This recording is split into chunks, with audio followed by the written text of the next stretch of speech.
First, they took over 300 million, the strongest, out of Africa, and then they divided Africa at the Berlin Conference. So you can see that Africa herself was moving on this evolutionary process. This evolutionary process, which would lead to continental unity, and Africa will still be the first continent unified, was interrupted by European capitalism. Since it was interrupted by European capitalism, an evolutionary process, the only way that Africa can unite today is through a revolutionary process aiming at a socialist economy. We cannot do without our history, and without our history, we are nothing. For us to know where we are going, we need to liberate ourselves, and we need to also enlighten ourselves. I've come across a video from one of the civil rights activists, the late Mr. Kwame Ture. I've come across an interesting video, a very deep video. I want us to watch this video. I will be back. Europe everywhere speaks of European continental unity.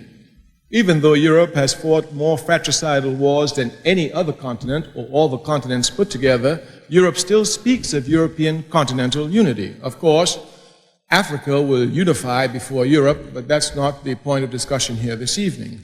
The fact that Europe, with all the fratricidal wars she has fought, can speak of continental unity shows this evolutionary process. Africa, like any other society, anywhere in the world, was involved in this same evolutionary process, going from family to tribe, to clan, to nation, to continent.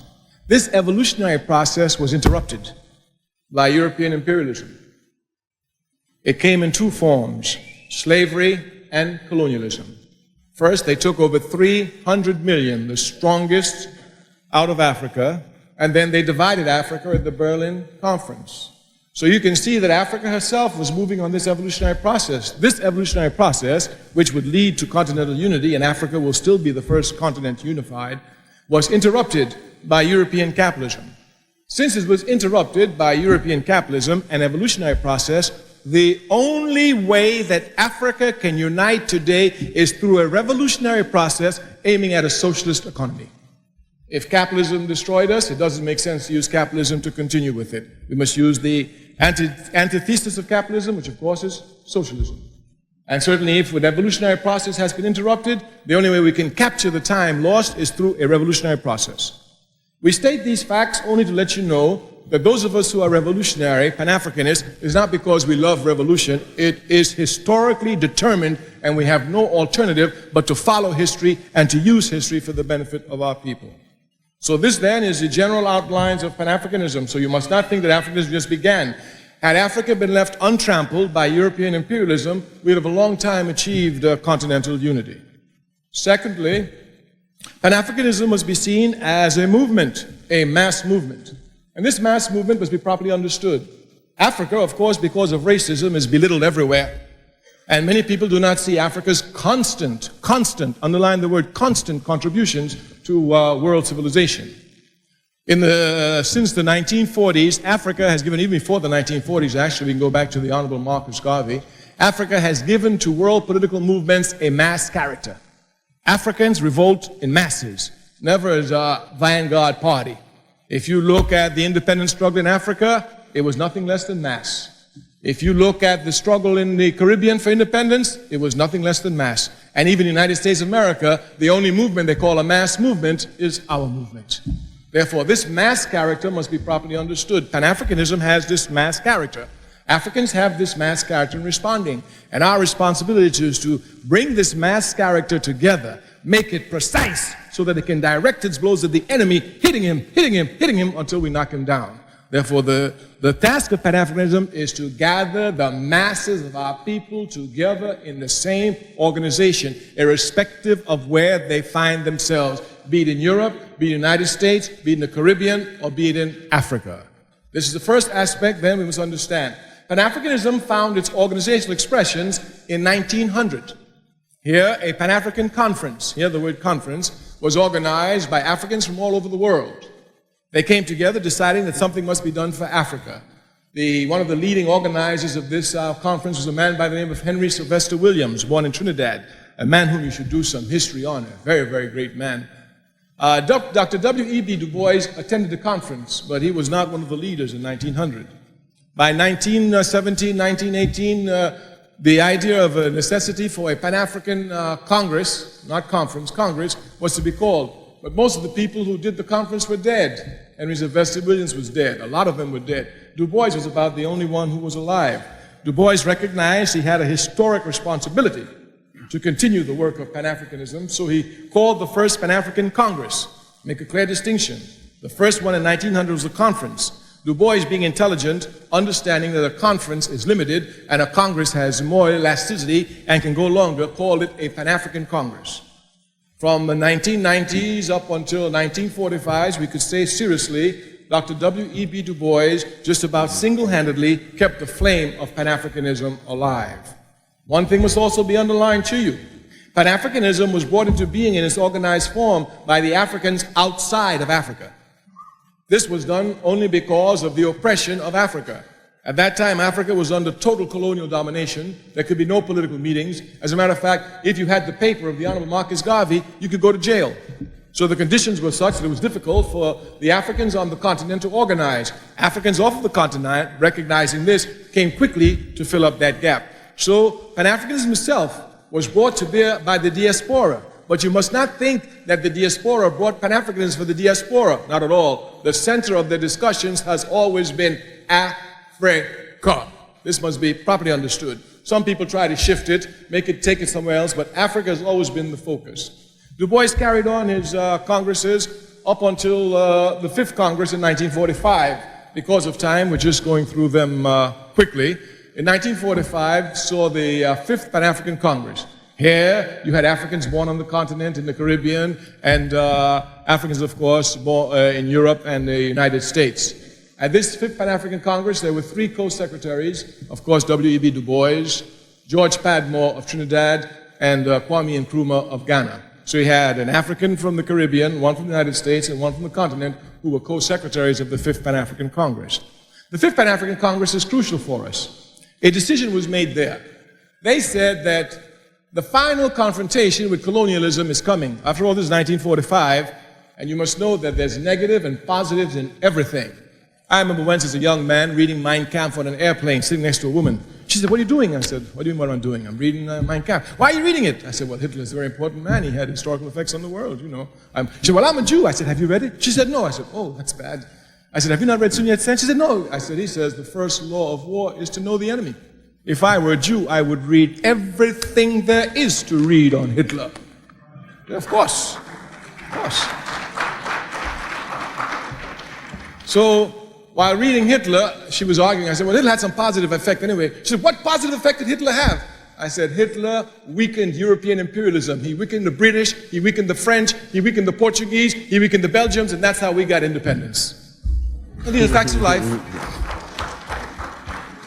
These are facts of life. When Hitler got through with Britain, when the Indians said they want independence, Britain could do anything but get out the way and let them have independence. As a matter of fact, they got Mahatma Gandhi quick because they didn't want to deal with the armed struggle that the Indians were preparing for British imperialism in India. And by the time India was free, well, it was over. China came up. After China, of course, Africa throughout, etc., etc. And by 1960, in 15 short years of the declaration of the Fifth Pan-African Congress in 1945, 2/3 of the African continent was independent. You must understand clearly the importance of this. Now, at the Fifth Pan-African Congress, they said the only solution to the final confrontation is mass organization. And I say, if you look at Africans, we have nothing but mass character in our struggle. Of course, this mass character for the moment is spontaneous and must be transformed to something that is planned and permanent. But certainly the mass character is there. If you just look back to the Rodney King situation, those Africans who rebelled en masse. They had no planning. That's how backward they were. They didn't think about it. Just on the spot, they said, "Okay, it's too much. Let's go. Let's get them." And everybody said, "Okay, let's get them." And we rise up as mass and we get them. And then we sit down for 29 years. Of course. Of course. But the mass character is there, and we must understand this mass character. The Fifth Pan-African Congress, most of Africa, of course, was colonized. Kwame Nkrumah came to change all this. By 1958, he threw the British out of Cape Coast and named it Ghana.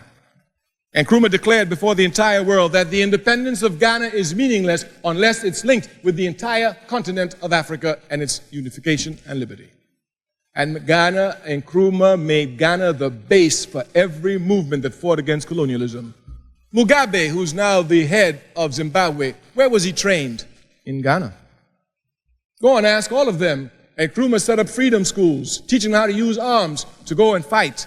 It was Nkrumah who built the base and pushed Pan-Africanism. He understood that Africa was divided in 1865 at the Berlin Conference, and that we cannot accept visions imposed upon us by our enemy. Africa is one, we must unify her. This has been the task. Of course, since Nkrumah, the movement picked up. The independence of Guinea came in the same 1958, later that year, and with Sekou Touré and Kwame Nkrumah, the movement really coalesced force. The Pan-African movement, of course, was not going to be left alone. Imperialism would seek to divide it. That's their job. Sekou Touré says, if the enemy is not doing anything against you, that's because you're not doing anything. Of course. Matter of fact, when they're not doing anything against me, I get scared. What am I doing wrong? So their job was to divide, and if you will look, they divided the Pan-African movement in what was called the Casablanca bloc and the Monrovia bloc, the revolutionaries and the reactionaries, to put it in one simple word. Of course, the Casablanca group included the fighting forces in Algeria, the FLN, which the other African states refused to recognize. Of course, Nasser had to be in it. Of course, Nkrumah. Of course, Sekou Touré, Tunisia, and of course, Mohammed V in Morocco, who had just waged serious war to get independence away from the French. The other group was called the Moderate Group, and they were all made up of reactionaries and scum of our race who didn't want African unity, and there was a million problems and sabotaged it and worked for imperialism against the interests of their people, and that still continues today. I always say one of the weaknesses of the African Revolution is that we are the only people who allow our enemies to strut with impunity amongst us. It's only because of our weakness. It's only because of our weakness. Only because of our weakness. This is what we called enlightenment. Mr. Kwame Ture, or the late Kwame Ture, has really enlightened me on a lot of issues concerning Pan-Africanism.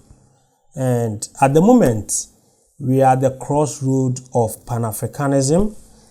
For some time now, many Africans, strong Africans who has decided not to get involved or not to be caught with mental slavery ideology, has set up platforms to enlighten and liberate many other Africans who are still enslaved and cannot turn around to decide whether Africa is capable of doing big things. This type of people has set up a fire frame that has been burning across the world. And one platform which were doing that was a platform called African Streams. African Stream. Recently, we find out that I think the work they have been doing are not really going down well with many Western countries. So they have decided to terminate most of their platforms, which include Facebook, YouTube, and Instagram. And just yesterday, I realized they have deleted the accounts on TikTok. And before this account was deleted, U.S. Secretary General, I think U.S. Secretary General Blinken, came out to say that particular platform has been spreading false information and they have to be monitored. So after that particular press conference, that platform has been deleted. And that has sent a little shockwave to those of us who have made it priority to enlighten ourselves, enlighten Africans, and liberate Africans from all this mental slavery and how Western country has been manipulating the continent or black people to favor themselves. We are not going to give up. We are not going to give up. We are going to also take measures to make sure our message reached the people whom we are targeting. We are not going to do that in a violent way. We are not going to do that in an abusive way. We are going to do that and follow the legal process to make sure our platforms are not terminated. But we are also telling those who are involved that they should know that nothing stays forever. One day, the hunter will be hunted. The hunter will be hunted. So they shouldn't think they will always be in control of all these platforms. One day, Africans will also build their platform to spread their information. It's about time they know that nothing stays forever. So they should take their time how they are treating African platforms that has been sharing information. Yes, we know some years back, the Western countries were the one telling the African story, and they were spewing negativity about Africa. They were showcasing underdeveloped side of Africa. But because of social media, more Africans has been able to find their voice. The cameras are turning on the good side of Africa. So it seems many Western countries are not happy. They are not happy that we are telling our own story, and we are telling it in the way of showing positivity across Africa. And that really ginger our brothers out there, and they have started to hunt us down. They should be careful. They should take their time, because, as I said, nothing stays forever. Please, if you want to join my platform on Telegram, go to my description box, click on the Telegram link. It will take you to my platform. Join us for us to discuss about the well-being of Africans and Africans in diaspora. If today is your first time coming to this channel, then don't forget to subscribe to this channel and turn on the notification button so that anytime I upload any great content, you will be notified. Thanks for watching.